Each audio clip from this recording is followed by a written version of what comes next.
Hello students, welcome to education India. तो जो video होने वाली है वो lesson number 4 contract of indemnity guarantee bailment pledge and agency का पार्ट 4 होने वाली है, जिसके अंदर हम डिस्कस करने वाले हैं इस वीडियो के अंदर कॉन्ट्रैक्ट ऑफ प्लेज या पॉन।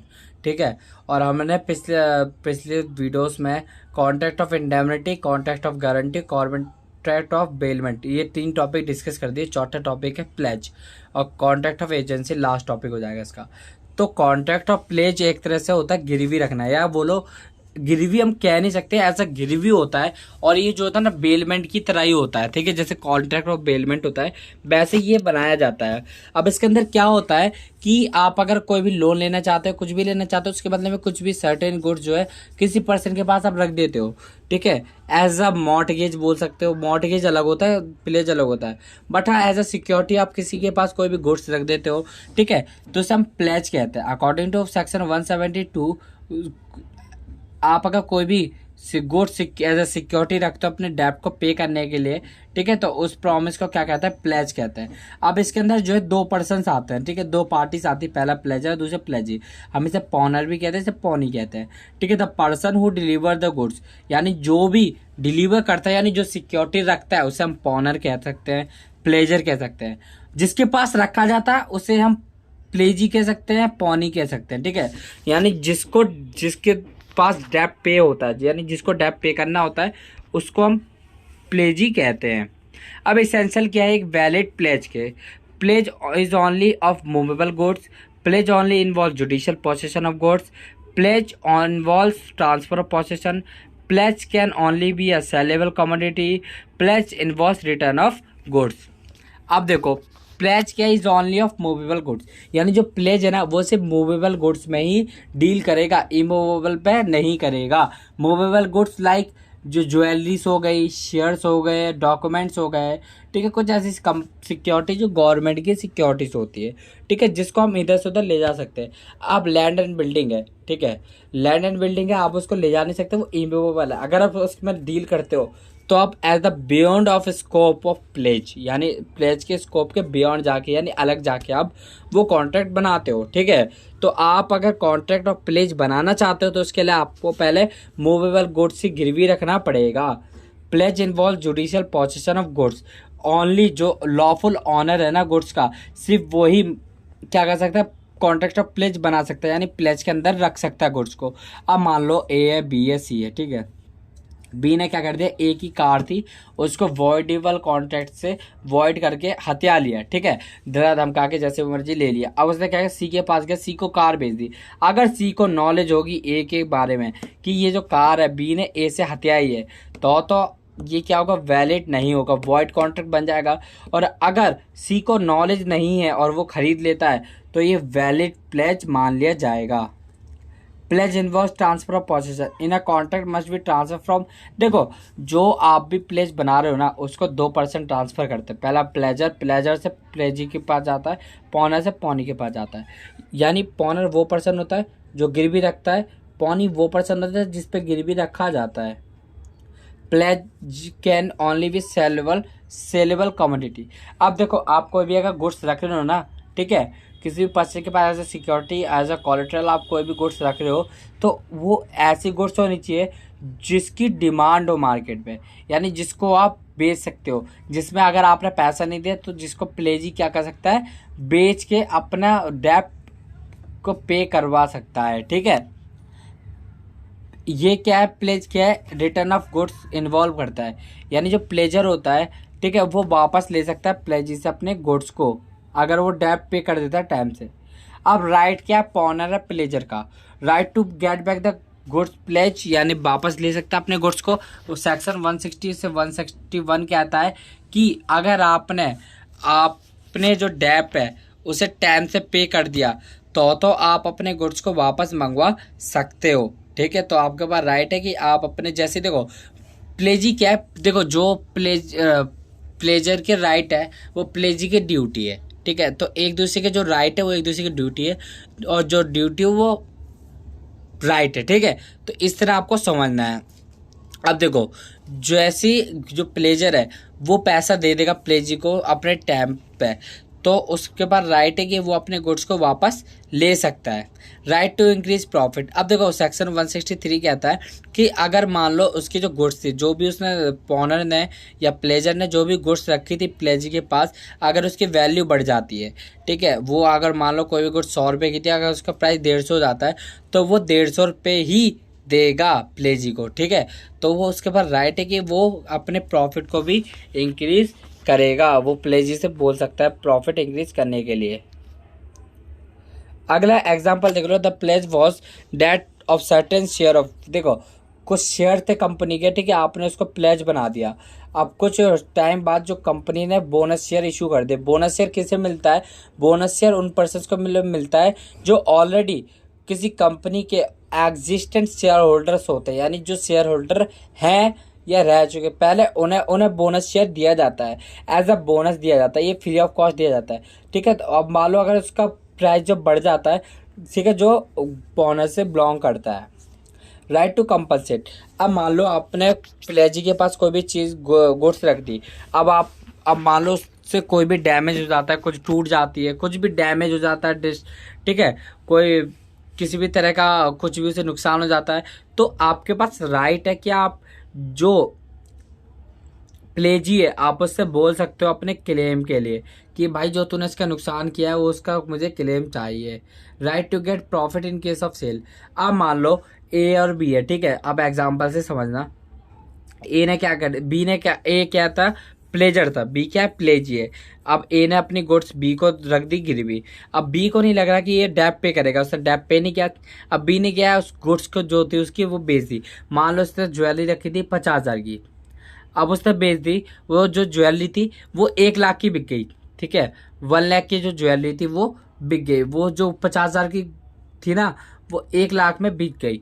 अब जो प्लेजी है उसकी ये ड्यूटी बनती है कि वो प्लेजर को जो 50,000 रुपये प्रॉफिट हुआ वो वापस कर दे, क्योंकि उसके जो गुड्स थे उससे उसे सरप्लस मिला, यानी जो भी उसे मिला गुड्स से प्रॉफिट, तो उसके बाद राइट है कि वो उसे वापस कर दे। Right to redeem according to section 177 if there is a time limit fix. अगर आपने लोन पेमेंट करने का कोई भी टाइम लिमिट फिक्स कर रखा है तो आपको उसी टाइम लिमिट में वो वापस करना होगा, ठीक है, जो आपने टाइम लिमिट वहाँ फिक्स कर रखा है।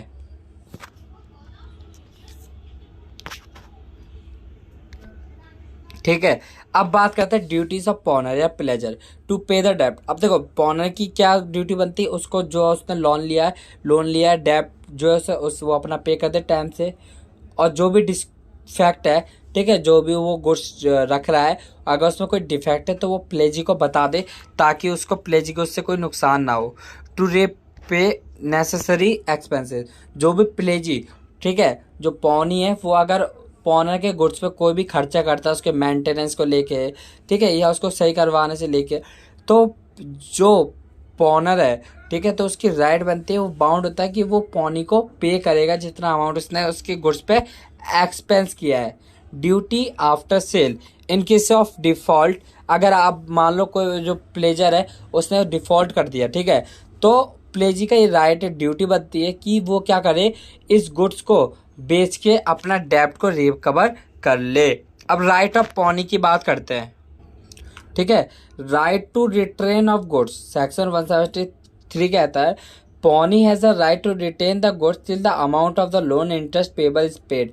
यानी देखो जो भी पॉनी है ना, ठीक है, प्लेजी है, वो सिर्फ उतने अमाउंट तक ही इससे रिकवर कर सकता है जितना उसने उसे दिया है, जितना उस गुड्स के बदले में उसने पैसा दिया है और जितना उसका इंटरेस्ट बन रहा। मान लो कोई भी 1 लाख रुपए का क्या था, मान लो ए और बी है, ठीक है, ए ने अपनी जो गुड्स है 1 लाख रुपए की मैं बी के पास गिरवी रख दी, प्लेज बना दिया, ठीक है। अब इसने क्या कर दिया, इसका जो इंटरेस्ट बना वो 10,000 बना, सपोज करो 10,000 इंटरेस्ट बना, तो टोटल 1,10,000 अमाउंट हो गया जो इसे पे करना है, ठीक है। अब बी ने क्या कर दिया, बी ने जो गुड्स ए ने पे नहीं किया तो बी ने क्या कर दिया, उस गुड्स को बेच दिया, अब उससे मिले 1.5 लाख रुपए, ठीक है। तो अब इसको कितने देने थे, 1,10,000 रुपये, इसको कितने का फायदा हुआ, 40,000 का। अब इसकी ड्यूटी बनती पौने की कि जो उसको 40,000 रुपये का प्रॉफिट हुआ, सरप्लस हुआ है, वो ए को वापस कर दे। ठीक है, क्यों? क्योंकि उसका जो अमाउंट बन रहा था टोटल, वो कितना बन रहा था, 1,10,000, लेकिन उसे कितने का प्रॉफिट हुआ, 40,000 का। ठीक है, 40,000 का क्या हो गया, उसे प्रॉफिट हो गया। तो ये जो 40,000 है वो ए के पॉकेट में जाने चाहिए।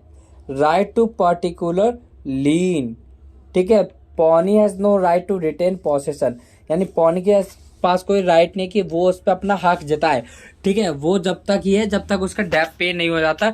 जैसे डेट पे हो गया तो उसका कोई हक नहीं रहता। अगर पॉनी कोई भी एक्स्ट्राऑर्डिनरी एक्सपेंस पे करता है तो पॉनी का पास ये राइट है कि वो उसे रिकवर यानी उसे पैसा दे देगा। Pony right in case of default of पॉनर। अगर पॉनर किसी भी केस में डिफॉल्ट कर देता है तो उस केस में क्या होगा, जो पॉनी होगा ना वो अपने डेब्ट को रिकवर कर लेगा। अगर वो उसने टाइम से पेमेंट नहीं किया तो उस गुड्स को बेच देगा वो। ठीक है, he has a right to bring suit, यानी उसके बाद देखो दो तरीके हैं, या तो वो पॉनर के खिलाफ, ठीक है, जिसने प्लेज बनाया है उसके खिलाफ कोलेटरल सिक्योरिटी का केस डाल दे, या उसने जो गुड्स रखी हैं प्लेज में उसको वो बेच के अपना रिकवर कर ले। उसके बाद दो ही तरीके हैं। अब ड्यूटीज ऑफ पॉनी की बात करते हैं। To take reasonable care of goods pledge, यानी जो भी आपने गुड्स लिए प्लेज के तौर पे आप उसको रीजनेबल केयर दोगे। सेक्शन 151 कहता है कि आप रीजनेबल केयर दोगे, उसका पैसा ले सकते हो प्लेजर से। ठीक है, not make improper use of goods pledge, यानी आप उसका गलत इस्तेमाल नहीं कर सकते प्लेज जो भी आपने रखे goods. According to section 154 the pawnee should not make improper, जो भी आपने गुड्स लिया उस पर अपना कोई अलग हक नहीं बता सकते, इम्प्रॉपर कुछ काम नहीं कर सकते उससे। Not to mix the goods pledge with his own goods, आप जो भी प्लेज गुड्स है, प्लेजिंग गुड्स है, जो भी आपने गुड्स लिया है किसी पर्सन से, ठीक है, as a collateral, as a security, तो आप उसको अपने गुड्स में नहीं मिला सकते, कि आप उसको अपने गुड्स के साथ नहीं मिला के रख सकते। To return the goods pledge after performance of contract, जैसे 160 कहता है कि जब भी पेमेंट हो जाएगा लोन का, जो भी उसने लोन लिया था उसका पेमेंट हो जाएगा टाइम से, तो आपका जो पॉनी है उसका राइट बनता है कि वो गुड्स है वो उसको पॉनर को वापस कर दे। ठीक है, for example A leave a cow in the custody of B, A ने अपनी काउ को, अपनी गाय को बी की कस्टडी में छोड़ दिया। The cow gives the birth of calf, यानी उसने क्या है, एक बच्चे को जन्म दिया काउ ने, गाय ने। ठीक है, B is bound to deliver, यानी वो डिलीवर है कि जो उसका गाय और उसका बच्चा है दोनों को ए को डिलीवर कर दे। क्यों? क्योंकि जो वो गुड्स थी, जो वो काउ थी, वो किसकी थी, वो ए की थी, तो उस पर भी ए का राइट बन जाता है। To use goods according to condition of bailment, जो भी उसने बेलमेंट एज अ बेलमेंट बनाया है, यानी प्लेज और बेलमेंट एक ही चीज होती है अलग अलग चीज, बस एज अ मतलब जो प्लेज है ना वो बेलमेंट का ही पार्ट है। तो एज जो भी कॉन्ट्रैक्ट ऑफ बेलमेंट में लिखा है तो उस हिसाब से ही जो प्लेज है वो उसे यूज करेगा।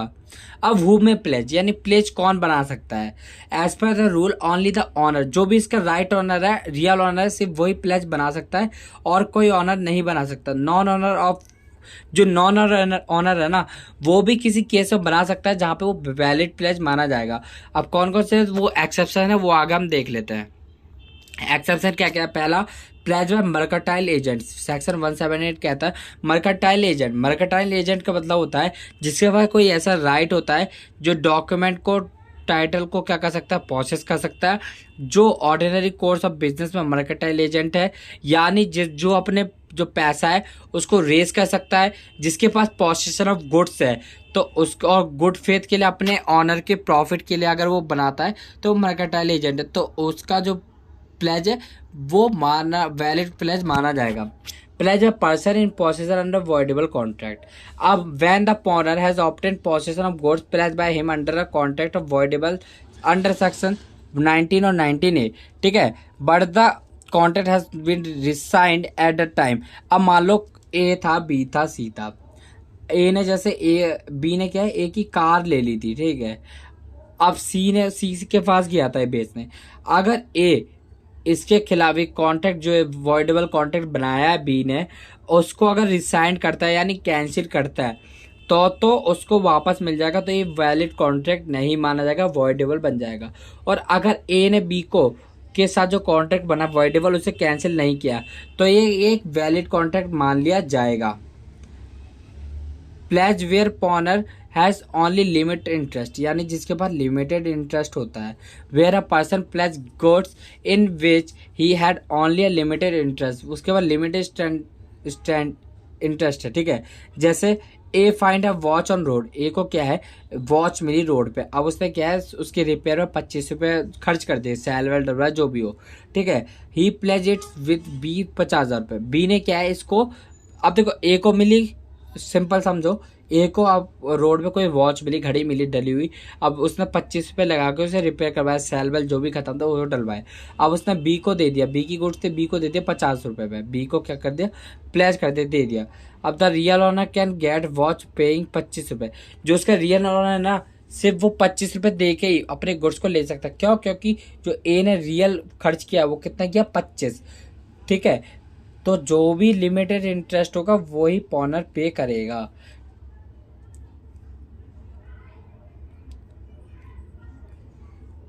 Pledge by co-owner in possession if there are several joint owner, यहाँ पे देखो कुछ जॉइन ऑनर हो सकता है, एक को ऑनर हो सकता है, ठीक है। को ओनर होता है जो ओनर के नीचे होता है, यानी जिसके पास पोसेशन ऑफ गुड्स होती है, तो वो भी क्या कर सकता है, एक वैलिड प्लेज बना सकता है। Pledge by seller buyer in possession after sale, ठीक है। A seller who has got possession of goods even after sale, A ने क्या है एक कुछ गुड्स बेच दी बी को, अब बी को क्या है जब बिक गया ना, जब उसके पास आ गया तो उसको प्लेज मिल गया, यानी उसका पोसेशन मिल गया, तो अब वो क्या कर सकता है, इसको गुड फेथ में प्लेज बना सकता है। जैसे X buy goods from Y, X ने क्या है गुड्स खरीदी बाय से, pay for them but leave them in the possession of Y, उसने पे नहीं किया, मतलब उसने पे कर दिया, एक्स ने पे कर दिया, लेकिन वो वाई को जो गुड्स थे वाई के पोजीशन पे छोड़ गया, नहीं वाई के पास छोड़ गया, तो वाई के पास ये प्लेज है कि वो जेड को वो गुड्स पे नहीं कर सकता जो एक्स की है, बना वैलिड कॉन्ट्रैक्ट, वैलिड प्लेज नहीं माना जाएगा। देखो सिंपल, एक्स की गुड्स थी, सॉरी वाई की गुड्स थी, एक्स ने खरीद ली, ठीक है। अब एक्स ने पेमेंट कर दी, बट ये गुड्स नहीं ले गया, वाई के पास छोड़ गया। अब वाई के पास ऐसा कोई राइट नहीं है कि वो जेड को, जो जेड पर्सन है उसको वो गुड्स भेज दे, क्योंकि उसकी पेमेंट ऑलरेडी हो चुकी है, तो वाई उसको जेड को नहीं भेज सकता, ठीक है। तो ये था आपका कॉन्ट्रैक्ट ऑफ प्लेज का पूरा टॉपिक, ठीक है। तो नेक्स्ट जो वीडियो होने वाली है वो लास्ट होने वाली है इसकी, जिसके अंदर हम पढ़ने वाले हैं कॉन्ट्रैक्ट ऑफ एजेंसी के बारे में। आई होप आप लोग को ये सब समझ में आया होगा, समझ में आया तो वीडियो को लाइक कर देना, चैनल को सब्सक्राइब कर देना और टेलीग्राम ग्रुप को ज्वाइन कर लेना, लिंक डिस्क्रिप्शन बॉक्स में दे दिया। तो मिलते हैं जल्दी नेक्स्ट वीडियो में, तो thank you so much for watching.